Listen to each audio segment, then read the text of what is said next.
नमस्कार मित्रांनो, स्वागत आहे आपले कृषी कट्टा यूट्यूब चॅनलवरती। आजच्या या व्हिडिओमध्ये आपण खरीप व रब्बी पीक विम्याच्या नवीन आलेल्या GR बद्दल माहिती जाणून घेणार आहोत। तर चला मित्रांनो, व्हिडिओला सुरुवात करूया। पीक विमा कंपन्यांना राज्याकडून पीक विमा हप्ता जमा न झाल्यामुळे शेतकऱ्यांना खरीप 2022 पासून प्रलंबित असलेली विविध हंगामातील पीक विमा भरपाई मिळण्यास अडचणी येत होत्या।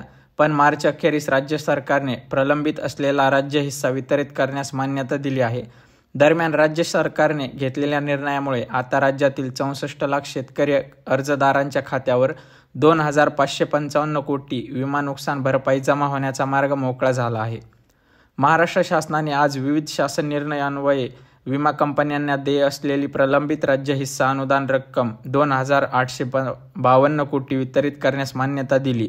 यामुळे आता पाठीमागील विविध हंगामात प्रलंबित असलेली नुकसान भरपाई शेतकऱ्यांच्या खात्यावर जमा होणार असल्याचा मार्ग मोकळा झाला आहे।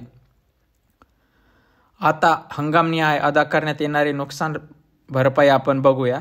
तर सर्वप्रथम खरीप 2022 आणि रब्बी 2022-23 मधील नुकसान भरपाई 2.78 कोटी ही वाटप केली जाणार आहे। यानंतर खरीप 2023 मधील नुकसान भरपाई 181 कोटी वाटप केली जाणार आहे। यानंतर खरीप 2023-24 मधील नुकसान भरपाई ही 63.14 कोटी वाटप केली जाणार आहे। व शेवटी सर्वात मोठी म्हणजे खरीप 2024 मधील नुकसान भरपाई ही एकूण 2308 कोटी रुपये एवढी वाटप केली जाणार आहे। अशी एकूण वाटप होणारी रक्कम 2555 कोटी रुपये एवढी असून त्याची सर्वसाधारण शेतकरी लाभार्थी अर्जसंख्या ही 64 लाख आहे। सदरची रक्कम आता तातडीने शेतकऱ्यांच्या आधार संलग्न बँक खात्यावर जमा करण्याची कार्यवाही विमा कंपनीमार्फत करण्यात येणार आहे।